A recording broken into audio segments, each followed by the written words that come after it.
यहाँ से फूलों की प्रसिद्ध घाटी और सिखों के तीर्थ स्थान लोकपाल को मार्ग जाता है। विशालपुरी में सारी सुविधाएं, आज के युग की जितनी सुविधाएं हैं, ये सारी विशालपुरी में मौजूद है। 10,480 फीट की ऊंचाई पर बना हुआ यह मंदिर कहते हैं अर्ध शंकराचार्य ने स्थापित किया था।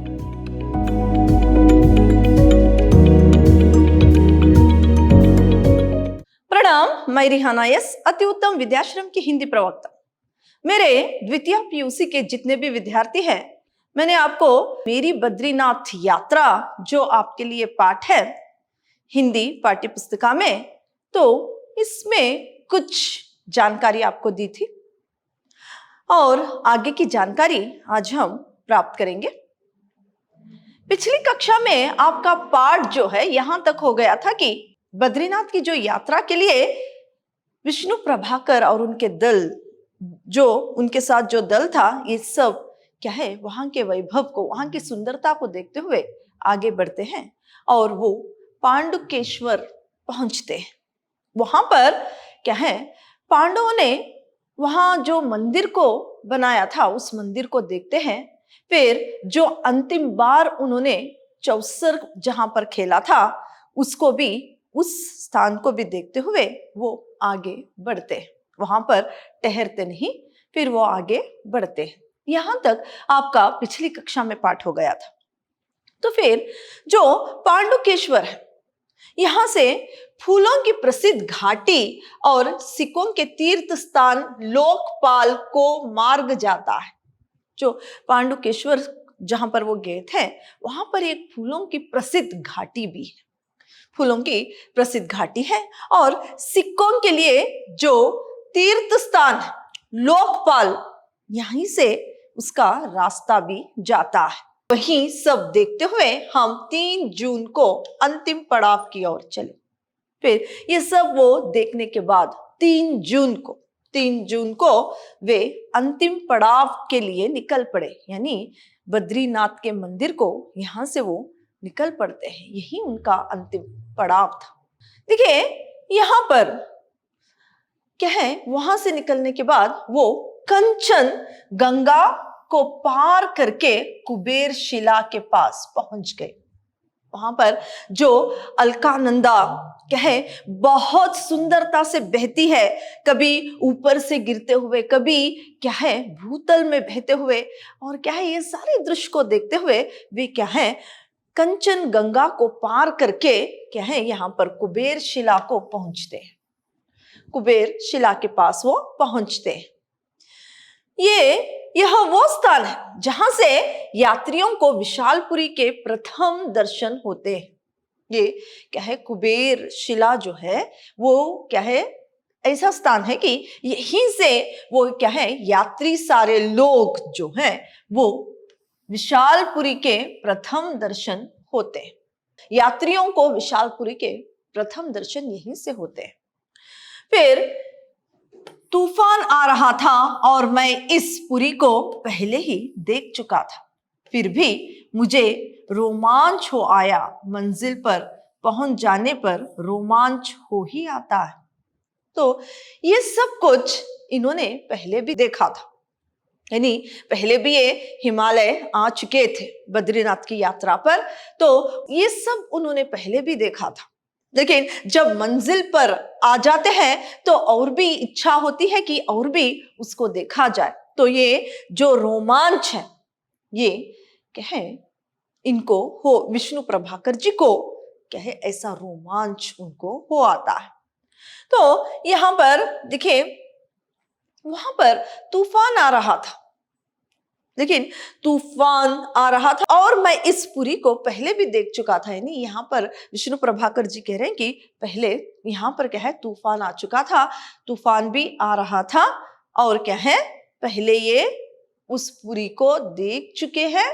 अब जब यहाँ पर आए हैं तो और भी उनकी इच्छा होती है कि फिर से उसे देखें। विशालपुरी में सारी सुविधाएं, आज के युग की जितनी सुविधाएं हैं, ये सारी विशालपुरी में मौजूद है, सिर्फ सवारी को छोड़कर। तो यहां से वो आगे बढ़ते हैं। तो देखिए, कहते हैं कि प्राचीन काल में भगवान ने नर नारायण के रूप में यहाँ तप किया था। यानी पुरातन काल में, प्राचीन काल में जो क्या है, प्राचीन काल में जो भगवान है वो नर नारायण के रूप में यहाँ पर तप किया था, यानी तपस्या की थी। भगवान ने यहाँ पर नर नारायण के रूप में तप किया था, यानी तपस्या की थी। उसी की याद में अलकानंदा के दोनों ओर के पर्वत नर नारायण कहलाते हैं, जो तपस्या की थी। इसी वजह से जो अलकानंदा है उसके दोनों ओर के जो पर्वत है, जो भी पर्वत है, उसे नर नारायण कहते हैं। नर नारायण, इस तरह से उन दोनों ओर के पर्वतों को बुलाया जाता है। कभी यहाँ बेर का वन था, बद्री बेर को कहते हैं, इसी कारण नर नारायण यहाँ बद्री नारायण के नाम से प्रसिद्ध है। कभी यहाँ पर कहा नर नारायण जो पर्वत है, यानी पर्वत जो दोनों ओर के पर्वतों को कहा जाता है, कभी यहाँ पर बेरी के पेड़ थे, कभी यहाँ पर बेरी का वन था। बद्री बेर को कहते हैं, बद्री जो है बेर को कहते हैं। इसीलिए यहाँ पर जो भगवान का जो मंदिर है, इसे बद्री नारायण के नाम से प्रसिद्ध है। इसी कारण नारायण यहाँ बद्री नारायण के नाम से जाने जाते हैं, बद्री नारायण के नाम से प्रसिद्ध है। आगे 10,480 फीट की ऊंचाई पर बना हुआ यह मंदिर कहते हैं अर्ध शंकराचार्य ने स्थापित किया था। जो 10,480 ऊंचाई पर बना हुआ ये मंदिर जो है शंकराचार्य ने स्थापित किया है, ये कहा जाता है। शंकराचार्य ने इस मंदिर की स्थापना की थी, कहा जाता है। यहाँ पर कला की दृष्टि से ये मंदिर इतना आकर्षित नहीं है, यानी कला की दृष्टि से इतना मंदिर जो है आकर्षित नहीं है, लेकिन सीधा सादा ये मंदिर एक आकर्षण, अपने में ही ये मंदिर एक आकर्षण रखता है। साथ ही साथ यहाँ पर जो सरल भक्ति है, जो सच्चे मन से वो भक्ति करते हैं, यहाँ पर वो भक्ति दिखाई देती है। ऐसा एक मंदिर बद्री नारायण का मंदिर है, लेकिन कला की दृष्टि से ये क्या है, इतना आकर्षित नहीं है। और ये मंदिर देखने पर पता चलता है कि यहाँ पर जो है क्या है, बहुत बार ये मंदिर क्या है बनाया गया है, क्योंकि बर्फ से बना हुआ, यानी बर्फ से लदा हुआ ये मंदिर देखने से पता चलता है कि कितनी बार ये टूटा था, फिर इसे बनाया गया है। कहाँ क्या है, मानव जो है, जो श्रद्धा रखता है, वो कब हार मानता है, ये बार बार क्या है मंदिर बना हुआ है। इसीलिए ये क्या है, लकड़ी से बना हुआ एक मंदिर है, जो कि कला की दृष्टि से इतना आकर्षित नहीं है, लेकिन ये क्या है, एक प्रकार सरल भक्ति भक्तों की जो सरल भक्ति है, इससे और एक प्रकार का एक आकर्षण जो है इस मंदिर में है।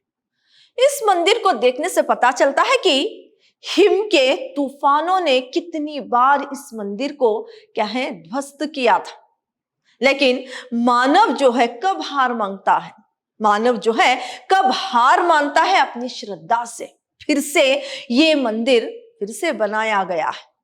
और ये लकड़ियों से बना हुआ एक मंदिर है, कला की दृष्टि से इतना महत्व नहीं रखता, लेकिन क्या है, यहाँ पर कला की दृष्टि से इतना महत्व नहीं रखता, लेकिन ये क्या है, बहुत ही आकर्षित मंदिर है।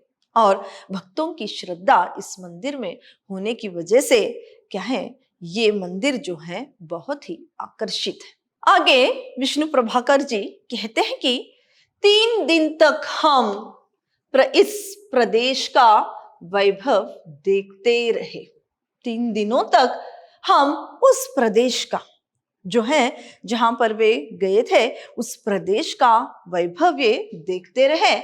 बद्रीनाथ और नीलकंठ के हिम शिखरों की छाया में और कहें और नारायण पर्वत की गोद में अलकानंदा के तट पर बसी यह नगरी 2 मील परे उस पार भारत का अंतिम गांव माना जाता है।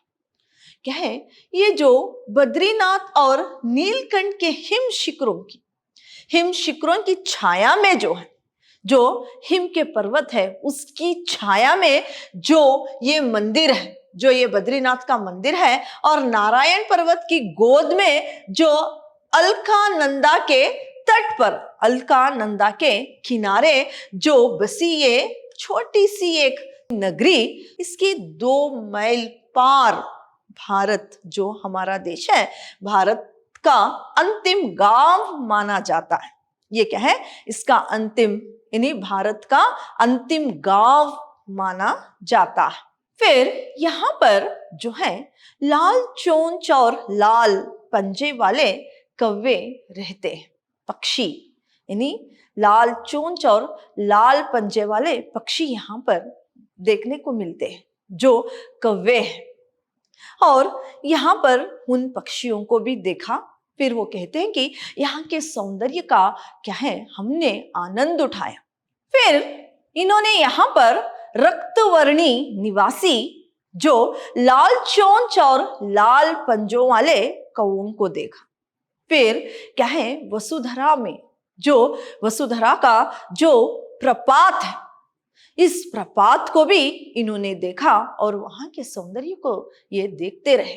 कहीं कुंडों को भी देखा, यहाँ पर कहीं कुंड को भी इन्होंने देखा। और इसमें से जो क्या है, एक कुंड है जो तप्त कुंड, इस कुंड को इन्होंने देखा। इस कुंड का पानी जो है बहुत गर्म होता है, जो बहुत यानी वहां पर जो यानी प्रकृति ऐसी है कि बहुत ज्यादा ठंडी है, बर्फ के तूफान आते रहते हैं, लेकिन क्या है, ठंडी में भी एक तप्त कुंड है जो कि उसका पानी जो है बहुत ही गर्म होता है।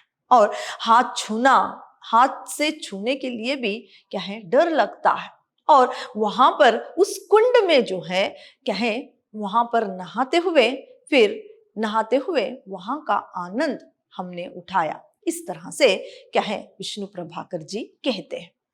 आगे वे कहते हैं कि श्रृंगार शयन सभी रूपों में नारायण की मूर्ति के दर्शन किए।